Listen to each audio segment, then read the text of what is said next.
সক্ষমতা বাড়াতে রাশিয়ার কাছ থেকে 2টি হেলিকপ্টার কিনেছিল বাংলাদেশ পুলিশ, কিন্তু ওই কেনা পর্যন্তই। হেলিকপ্টারগুলো এখনও দেশে আনা সম্ভব হয়নি।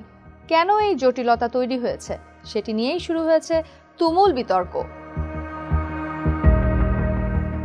দেশের জাতীয় দৈনিক প্রথম আলোতে আরিফুর রহমানের লেখা প্রকাশিত একটি প্রতিবেদনে বলা হয়েছে, জুলাই মাসে ক্ষমতাচ্যুত আওয়ামী লীগ সরকার রাশিয়ার কাছ থেকে MI-171A2 মডেলের একটি হেলিকপ্টার কেনার চুক্তি করেছিল। এই জন্য মোট দাম ধরা হয়েছিল 400 কোটি টাকা। এর মধ্যে বাংলাদেশ ইতোমধ্যে 298 কোটি টাকা পরিশোধও করেছে। চাহিদা অনুযায়ী হেলিকপ্টার দুটি রাখা আছে রাশিয়ার একটি ওয়্যারহাউসে। এমনকি সরবরাহকারী প্রতিষ্ঠান হেলিকপ্টার দুটি আনার জন্য কার্গো বিমানের ব্যবস্থা করলেও সেগুলো আনা যায়নি। কারণ সরবরাহকারী প্রতিষ্ঠান জেএসসি রাশিয়ান হেলিকপ্টার্সের ওপর নিষেধাজ্ঞা দিয়েছে যুক্তরাষ্ট্রের অর্থ মন্ত্রণালয়ের ট্রেজারি বিভাগ।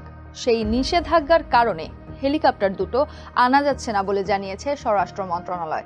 চুক্তি অনুযায়ী সময় মতো হেলিকপ্টার বুঝে না নিলে আর্থিক ক্ষতির মুখে পড়বে বাংলাদেশ। কারণ প্রতিষ্ঠানটি চাইলে চুক্তিভঙ্গের দায়ে মামলা করতে পারে এবং পুরো অর্থ ফেরত চাইতে পারে।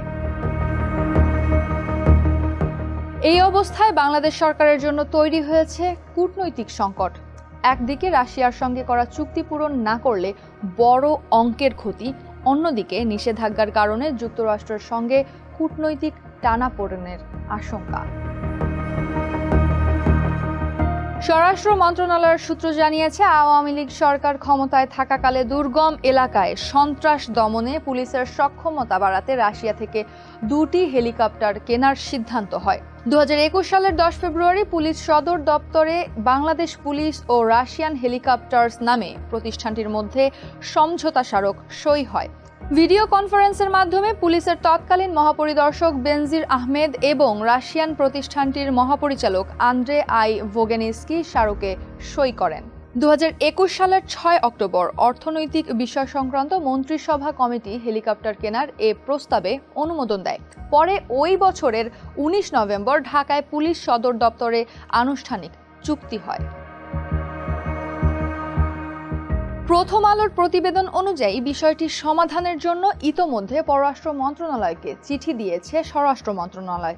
চিঠিতে বলা হয়েছে, হেলিকপ্টার দুটি বেসামরিক উদ্দেশ্যে কেনা হয়েছে এবং দুর্যোগ মোকাবেলায় ব্যবহার করা হবে। তাই যুক্তরাষ্ট্রকে কূটনৈতিকভাবে বোঝানোর চেষ্টা করার প্রস্তাব দেওয়া হয়েছে। পররাষ্ট্র মন্ত্রণালয়ের একজন কর্মকর্তা জানিয়েছে, চুক্তির আইনি দিক যাচাইয়ের জন্য আইন মন্ত্রণালয়ের মতামত নেওয়া হচ্ছে। তবে জুন মাসেই পররাষ্ট্র মন্ত্রণালয় সতর্ক করে বলেছিল, হেলিকপ্টার আনার চেষ্টা করলে যুক্তরাষ্ট্রের সঙ্গে দ্বিপক্ষীয় সম্পর্কে নেতিবাচক প্রভাব পড়তে পারে। হেলিকপ্টার দুটি কেনার আগে পুলিশ সদর দপ্তরের এক বিজ্ঞপ্তিতে জানানো হয়েছিল, এগুলো বেসামরিক প্রকৃতির এবং এর মাধ্যমে পুলিশের এয়ার উইং গঠিত হবে। হেলিকপ্টারকে ধরা হয় আধুনিক প্রযুক্তি ও নির্ভরযোগ্যতার একটি উৎকৃষ্ট উদাহরণ হিসেবে। এটি শুধু উচ্চ ক্ষমতা সম্পন্ন পারফরমেন্সই নয়, বরং বহুমুখী ব্যবহারযোগ্যতাও নিশ্চিত করে। যাত্রী পরিবহন থেকে শুরু করে কার্গো পরিবহন, সার্চ অ্যান্ড রেস্কিউ বা মেডিকেল ইভাকুয়েশনের মতো জটিল মিশনেও এটি সমানভাবে কার্যকর। একই সঙ্গে প্রতি ফ্লাইট আওয়ারে খরচ কম হওয়ায় এটি অর্থনৈতিকভাবেও বেশ সাশ্রয়ী। নতুনভাবে নকশা করা ফিউজলাজ ও উন্নত নিরাপত্তা ব্যবস্থার কারণে যাত্রী ও ক্রুদের জন্য বাড়তি আরাম ও সুরক্ষার নিশ্চয়তা দেয় হেলিকপ্টারটি।